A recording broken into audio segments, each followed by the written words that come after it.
My name's Serena and welcome to my channel where I explain current political issues in under 10 minutes.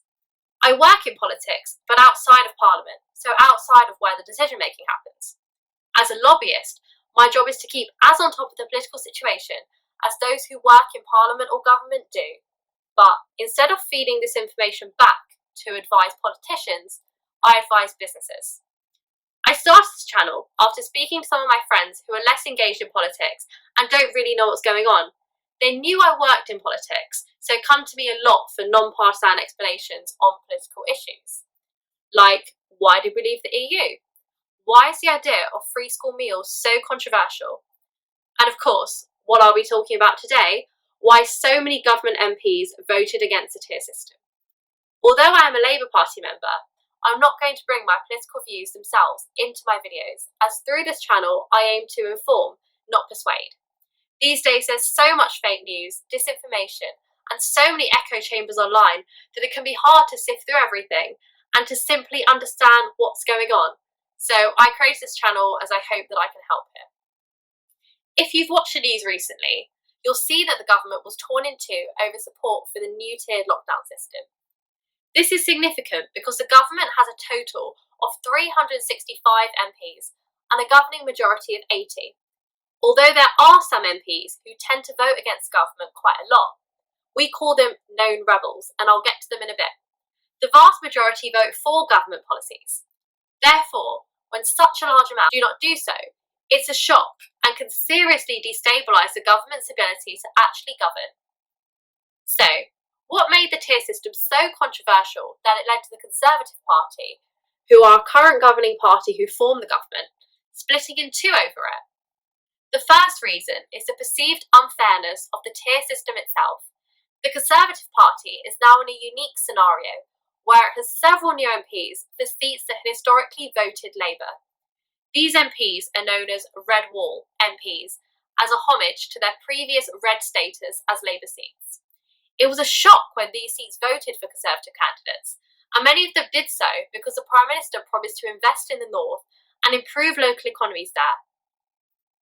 I don't know how much you know about the tier system, but the highest level of restrictions is Tier 3. Tier 3 areas are subject to severe restrictions, most notably the closure of pubs, bars and restaurants.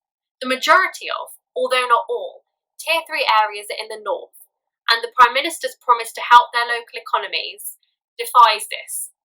Tier 3 does exactly the opposite of this, so these MPs felt betrayed, and this is what led them to vote against the tier system. Many MPs for constituencies in Kent, where the Conservatives also hold many seats, also voted against the tier system due to the impact that it will have on their local economies. And the loyalties of these two groups of MPs, the Red Wall MPs and the Kent MPs, also represents a dual function of an MP, to serve their constituents as well as their party. The inclusion of Kent in Tier 3 meant that MPs who are usually loyal to the government, such as Tom Tugendhat, Greg Clark and Damien Green, rebelled and didn't vote for the tier system. The second reason why the government was torn in two over the tier system is the unprecedented situation of lockdown. Never has any government in modern times, especially a Conservative one, encroached so much on civil liberties. Policies like the rule of six, social distancing, and guidelines on where people should and shouldn't go, of course, damage the idea of liberty. While nearly all MPs across all parties fight to uphold civil liberties, some MPs believe in upholding these at all costs, including public health. The Prime Minister made clear that any lockdown restrictions have been put in place to protect the NHS and those most vulnerable in society. But the very concept of lockdown, despite any public health benefits it may bring, defies this and conflicts with the philosophy of libertarians that individual freedoms and liberties should never be restricted. The Conservative Party indeed has a libertarian wing of MPs who are known rebels and will fight for this no matter what. This includes MPs such as Steve Baker and Sir Charles Walker, and explains why these MPs rebelled against the restrictive tier system. I hope you enjoyed watching this video. If you did, please give it a like and subscribe, as I'll hope to be posting more content every week. Thank you.